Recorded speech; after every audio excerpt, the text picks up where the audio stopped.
When I got to Medellin 16 years ago, Manila was a residential, quiet neighborhood. Then the money showed up. Boutique hotels, big developments, big investors, including artists like Maluma. Most people assume that they've missed this big wave. I'm gonna show you why they're wrong. The listing information is in the description below. Let's go check it out.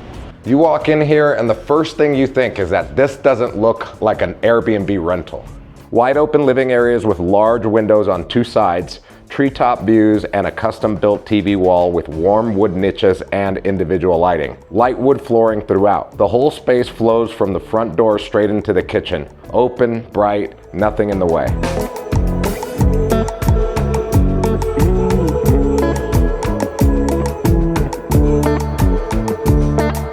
This is not a kitchen that someone threw together. This is actually something someone thought about. You can tell the difference, and so can everyone else that's ever stayed in here. Blackstone island countertop with warm underlighting and 3 rattan bar stools. White upper cabinets, warm wood lowers, herringbone backsplash, under cabinet lighting, Samsung refrigerator, and a gas cooktop. Fully furnished and fully equipped, ready to go from day one.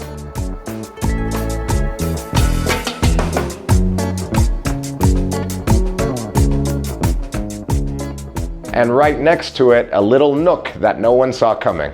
You sit down here for your morning coffee and you're already working. This is Manila and this is this apartment. Built-in wood bench with cushions, round white table, sage green chairs, and a gold globe pennant above. Compact, comfortable, and looks great in photos, which matters when your income depends on this listing. Now let me show you something that most rentals in this range get absolutely wrong. Most renovations cut corners on the second bathroom. This one didn't. Concrete effect walls, black matte fixtures, a large backlit round mirror, a glass door going into the shower, and a rainfall shower head. Whoever stays here feels that, and it shows up in every review. And the bedroom it serves matches the exact same standard. Let's check it out. This bedroom is not an afterthought, and in this neighborhood, this type of apartment, this matters most. Split AC, wall-mounted TV, full sliding door closet with built-in storage, and a warm underlighting along the base of the walls. Same finish level as everything else in the apartment. Consistent all the way through.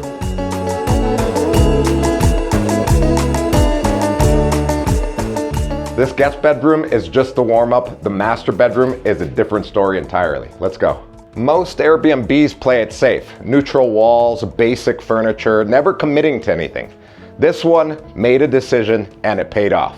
Custom platform bed with built-in side lighting, split AC unit, wall-mounted TV, and a sliding barn-style wood door. A full-width closet with plenty of storage, the kind of room that ends up in every guest's photos, whether they planned it or not.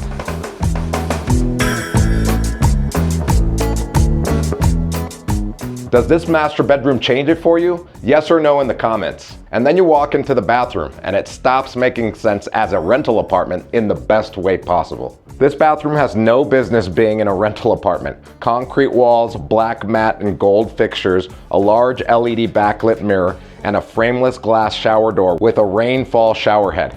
You walk in here and it feels like a boutique hotel, which is funny because that's exactly what's going on right up the street. Whoever designed this knew what they were doing.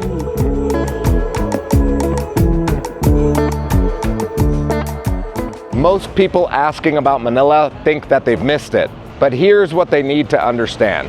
You're not buying a project. You're buying something that's been working for 5 years while you've been thinking about it. The investment window is still open. I don't know how long that window is going to be open for. When you're ready to buy within the next 30 days here in Medellin, and your budget's over $150,000, there's a link in the description below. Fill out that form. Somebody on the team will get back to you as soon as possible. We'll see you guys in the next one.